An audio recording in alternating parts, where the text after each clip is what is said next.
I think it's easy to fall in love with places like that, but from the outside point of view, if you've never been, you can't really understand the magic until you've experienced it yourself. And Madison, it is lovely to chat with you. Thank you so much for the time. I appreciate it. of course, happy to. This is such a lovely film. It didn't go the way I expected it to go, and there's some emotional depth there. Your character is wonderful. Um, what excited you most to be part of Green and Gold?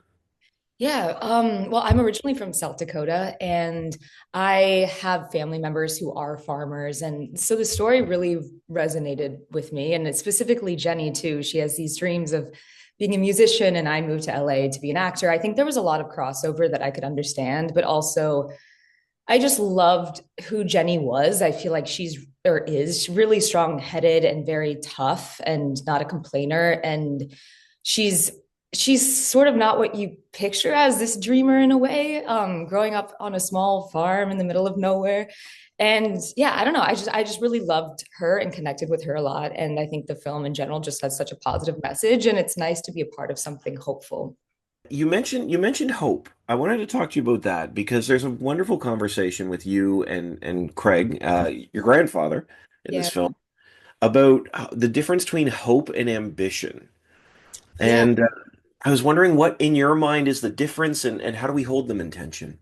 Oh no, that's such a good question because I think it's great to have ambition as well, but I think that Buck brings up a really good point, and it's like you have to not lose track of what's around you, and I think we can get really caught up in bigger and better and greater, but sometimes what's right there with you is the best, and it's important not to lose sight of those things and those things that are really grounding and that make you who you are. It's a very interesting conversation. I think hope is a necessary part of life, but so is appreciation and gratitude, and I think Buck has a lot of that. Buck has a deep love, not just of his farm, but of the land. Yeah. And his family, of course. I'm not taking anything away from that, but I think this film has that too. It feels like a love letter to farming and having grown up in South Dakota. What is the power of the land that people who don't aren't from those areas might lose sight of?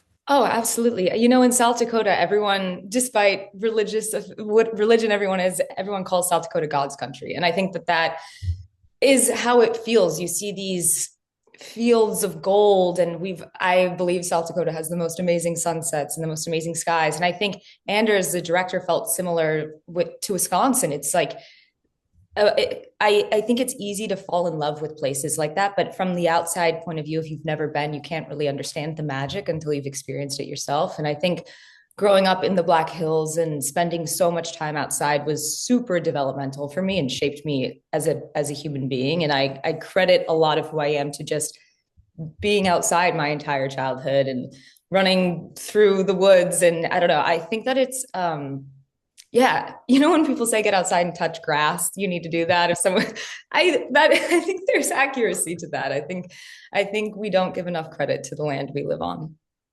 And did I read correctly in the notes? Did the director in the morning have you all take 60 seconds of silence? Just what was that about, and what did that do? You know, the set, it's one of the most positive sets I've ever worked on. Everyone was so kind to each other and really respectful and really on the same team. And I think really cared a lot about the story. And I think it's easy on any film set, but especially on a film set where, you have to hustle, hustle, hustle. We don't have time to waste. It's easy to kind of get caught up in that and to get kind of frantic. And I think taking 60 seconds of silence at the beginning of the day was such a grounding exercise that really, really just brought the energy to a place where it's like, okay, we're collecting ourselves, we're working together. And having that sort of confident, calm energy throughout the day, I think really benefited us and helped things run smoothly. And I loved that exercise that he implemented. I thought it was great.